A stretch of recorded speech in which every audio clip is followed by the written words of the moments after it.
नाजरीन, आने वाली एपिसोड में कहानी ऐसा खौफनाक मोड़ लेने वाली है जिसे देखकर हर कोई हैरान रह जाएगा। एक तरफ लालच, दूसरी तरफ मोहब्बत और बीच में पारस की जिंदगी। आखिर कौन जीतेगा और किसकी जान जाएगी? आइए जानते हैं पूरी कहानी। बहजाद को इस तरह परेशान देखकर जवाहर वापस कराची लौटने का फैसला कर लेता है। तभी रेशम उसका रास्ता रोककर कहती है, अभी ऑपरेशन पूरा नहीं हुआ, थोड़ी देर और रुक जाइए। जैसे ही अंकल को होश आ जाएगा आप चले जाइए। ये सुनकर जवाहर जवाब देता है, मेरी मजबूरी है, मुझे हर हाल में कराची पहुंचना होगा। बहजाद साहब की बेटी की जान खतरे में है। जैसे ही डैड को होश आए मुझे तुरंत कॉल कर देना, मैं बहुत जल्द वापस आ जाऊंगा। इतना कहकर जवाहर वहां से निकल जाता है। दूसरी तरफ आफताब की बात सुनकर नदीम कहता है कि वहां दुर्रानी पारस को नुकसान नहीं पहुंचाना चाहता, बल्कि उससे शादी करने के लिए ये सब कर रहा है। ये सुनते ही आफताब भड़क उठता है और कहता है, सिर्फ 3 एकड़ जमीन के लालच में आपने मेरी मोहब्बत का सौदा कर दिया। आप जानते हैं मैं पारस से कितनी मोहब्बत करता हूं, उसके बिना मैं जी नहीं सकता। नदीम गुस्से में जवाब देता है, तुम्हारी मोहब्बत जाए भाड़ में, पारस से भी बेहतर लड़की मिल जाएगी, लेकिन मैं करोड़ों की डील अपने हाथ से नहीं जाने दूंगा।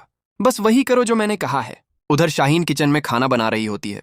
तभी नदीम उसके पास आकर कहता है, बहजाद काम के सिलसिले में सुखुर गया है, तुम पारस को खाने पर बुला लो, इससे बहजाद की नजरों में तुम्हारी इज्जत और बढ़ जाएगी। शाहीन नदीम की बात मानकर पारस को खाने पर इनवाइट कर देती है, लेकिन इसके तुरंत बाद नदीम अपने कमरे में जाकर वहां दुर्रानी को कॉल करता है और कहता है, पारस थोड़ी देर में यहां आ जाएगी, जैसे ही वह खाना खाकर बाहर निकले उसे किडनैप कर लेना। ये सुनकर वहां दुर्रानी मुस्कुरा उठता है।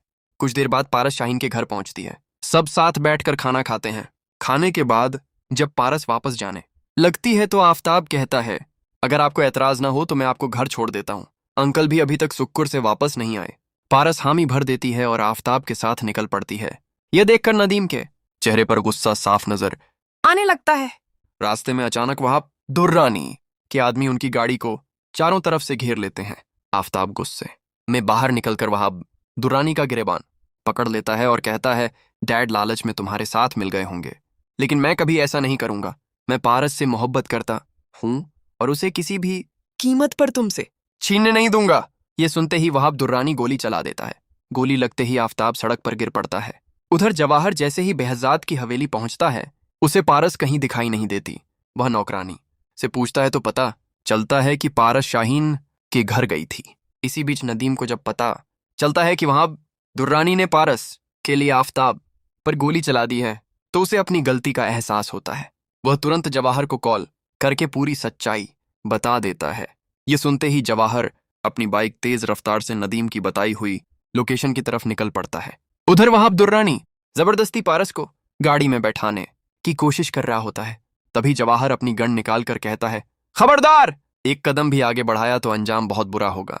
चुपचाप पारस को छोड़ दो, वरना यहीं शूट कर दूंगा।